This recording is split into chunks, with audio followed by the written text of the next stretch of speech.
ہاں جی، ویلنسیا کیس پر بات کرنے کے لیے ہمارے ساتھ اس ٹائم موجود ہیں کلینکل سائیکالوجسٹ انم عابد. ان سے پوچھتے ہیں کہ اس قسم کے پیشنٹ جو ہیں ان کی منفی سوچ کو روکنے کے لیے، ان کی ذہنی کیفیت کو چینج کرنے کے لیے کس طرح سے ٹریٹمنٹ کیا جاتا ہے اور کیا کیا ایسی احتیاطی تدابیر ہیں یا میڈیسنز ہیں اس حوالے سے، یا کہہ لیں کہ آپ ان کی تھراپی کی جاتی ہے. اس حوالے سے ہم انم عابد سے بات کرتے ہیں اور ان سے پوچھتے ہیں کہ وہ ہمیں ڈیٹیل میں بتائیں کہ اس قسم کے پیشنٹ کا ٹریٹمنٹ کیا ہوتا ہے. السلام علیکم. وعلیکم السلام. ڈاکٹر صاحب بتائیے گا ہمیں کہ اپنا اس قسم کے پیشنٹس کے حوالے سے کہ ان کے ساتھ کس طرح سے آپ ٹریٹ کرتے ہیں. اچھا، جو ہمارے پاس اس طرح کے پیشنٹس آتے ہیں بیسکلی ڈپریشن یا انزائٹی کے، تو ہم جو سیشنز کے اندر کرتے ہیں اس کو بولتے ہیں کگنیٹیو بیہیورل تھیراپی.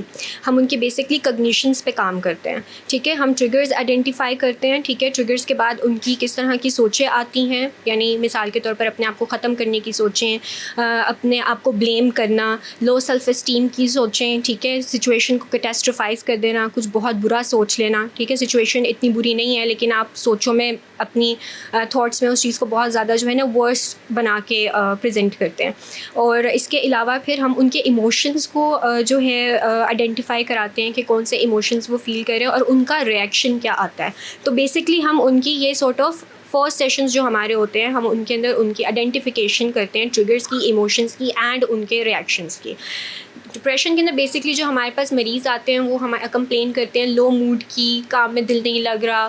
ٹھیک ہے، سوسائڈل آئیڈیشنز، مطلب اپنی زندگی کو ختم کرنے کے خیالات آنا. ٹھیک ہے، کچھ لوگ ہوتے ہیں جن کی بہت زیادہ جب سوسائڈل آئیڈیشن بڑھ جاتی ہے تو وہ ہومیسائڈل آئیڈیشنز میں بھی آ جاتے ہیں کہ دوسروں کی زندگی کو ختم کر لینا. ٹھیک ہے، اپنی زندگی کو، اپنے آپ کو نقصان پہنچانا، دوسروں کو نقصان پہنچانا. اس کے علاوہ یہ کہ فنکشنل ڈکلائن، یعنی کسی کام میں کوئی دل نہ لگنا اور کوئی کام نہ کرنا. ٹھیک ہے، گھر میں مثال کے طور پہ لیٹے ہیں تو لیٹے رہیں گے، کوئی کھانا بنانا، زندگی کے جو ہاؤس ہولڈ چورز ہیں ان میں کوئی رسپانسبلٹی کلیم نہ کرنا. ٹھیک ہے، اس کے علاوہ گلٹ، شیم اور اپنے آپ کو بلیم کرنا اور بے بسی، مایوسی، اکیلا پن، یہ سب کچھ ان لوگوں کو محسوس ہوتا ہے. تو کنسیڈرنگ دس کیس ویلنشیا میں جو ہوا، کہا یہ جا رہا ہے کہ she was a psychiatric patient اور may be she could have depression, she could have anxiety اور she could have like psychotic symptoms as well. تو کنسیڈرنگ دس فیکٹ دیٹ ہو سکتا ہے کہ that person might be facing some issues in her personal life which was triggering her emotions and her suicidal thoughts as well. اور suicidal thoughts اس حد تک ہو گئیں کہ she could not manage that. اور پھر ایک پوائنٹ پہ اس کے اندر یہ چیز بھی، ایک سوچ بھی یہ ڈیولپ ہوگی کہ میں اگر شاید چلی جاؤں تو اس کے اندر یہ سوچ بھی شاید ڈیولپ ہو گئی ہو کہ میرے بچوں کا کیا ہوگا. تو she in the end decided to take their lives as well. تو اس سچویشن کے اندر ہم کیا کرتے ہیں کہ جب یہ آئیڈینٹیفائی ہو جائے کہ پیشنٹ جو ہے اس کو اپنی زندگی ختم کرنے کے خیالات آ رہے ہیں، تو اس میں ایز اے فیملی جو ہے ہمارا as a in session particularly ہم فیملی کو یہ چیز ڈسکلوز کرتے ہیں. ٹھیک ہے، تاکہ ہم اس پیشنٹ کو پروٹیکٹ کر سکیں. اور فیملی ان کے ایمرجنسی لسٹ کریٹ کرواتے ہیں کہ وہ ان لوگوں کو اپروچ کر سکے. کچھ ایسی ہیلپ لائنس جو ہیں ان کو ہم آئیڈینٹیفائی کرواتے ہیں کہ وہ ان لوگوں کو اپروچ کر سکیں اور ہیلپ کر سکیں. دوسرا، اگر ہومیسائڈل انٹینشنز ہیں تو اس کے لیے بھی ہم فیملی کو اس کے بارے میں ایجوکیٹ کرتے ہیں.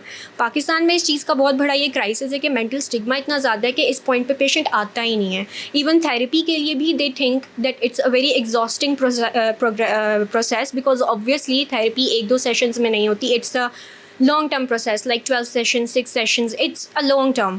تو اس کے اندر پھر پیشنٹ ایگزاسٹ ہو جاتا ہے تو ان کو بس امیجیٹلی کوئی حل چاہیے ہوتا ہے. تو this is something that in our society this lacks awareness regarding therapy sessions and regarding the role of how therapy can help and help in reducing their symptoms. اچھا انم، ہمیں یہ بھی بتائیے گا آپ کہ اس قسم کے پیشنٹس ان کی ریکوری ہو جاتی ہے اور وہ معمول کے مطابق ایک عام شخص کی طرح اپنی زندگی گزار سکتے ہیں؟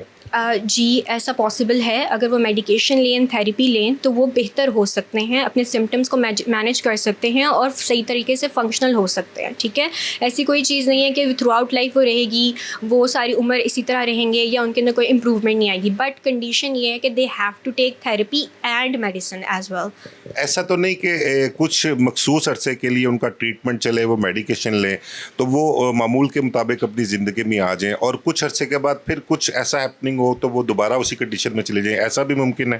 ایسا ریلیپس پاسبل ہے، لیکن اس کے لیے یہاں پہ ہمارا سائیکالوجسٹ کا رول یہی آ جاتا ہے کہ ہم ان کو اسٹریس کوپنگ سکھاتے ہیں. ہم ان کو یہ چیز بتاتے ہیں کہ لائف میں اسٹریس آتے ہیں تو آپ نے اپنے اسٹریس کو کیسے کوپ کرنا ہے. جب پیشنٹ یہ لرن کر لیتا ہے کہ اس نے اسٹریس کو کیسے کوپ کرنا ہے، مثال کے طور پر جو سچویشن اس کو ٹریگر کر رہی ہے، اسے تھوڑی دیر کے لیے اکیلا ہو جائے، پانی پی لے، ڈیپ بریدنگ کر لے، اپنے ایموشنس کو کام ڈاؤن کرنے کی کوشش کرے، جرنلنگ کر لے. جب وہ اسٹریس کوپنگ ٹیکنیکس اپلائی کرے گا، اسٹریس مینیج کر لے گا، تو پھر وہ اس کا ریلیپس جو ہے وہ پریونٹ ہو جاتا ہے. And most of the time we have also observe the patient کے سمٹمس جب تھوڑے سے بہتر ہو جاتے ہیں تو میڈیکیشن چھوڑ دیتے ہیں کیونکہ ان کو ایسا لگتا ہے وہ بہتر ہو گیا ہے. تو اس کے لیے یہ سب سے بڑا چیلنج ہمارے پاس یہاں پر آتا ہے کہ میڈیکیشن شوڈ بی میڈیکیشن جو ہے وہ چھوڑنی چاہیے وین ڈاکٹر سجیسٹس اٹ. ٹھیک ہے، اور میڈیکیشن جو ہے اور therapy as well, follow up sessions ہمارے ہوتے رہتے ہیں. ٹھیک ہے، ہم شروع میں تو 2 ویکس 3 ویکس ہر ویک بلاتے ہیں، اور اس کے بعد پھر اس کو 1 منتھ یا 2 منتھ پر ہم شفٹ کر دیتے ہیں. بہت شکریہ. انم عابد نے بہت ڈیٹیل میں بتایا اس قسم کے پیشنٹ کا ٹریٹمنٹ اور ان کے ساتھ کس طرح سے ان کو دیکھنا چاہیے.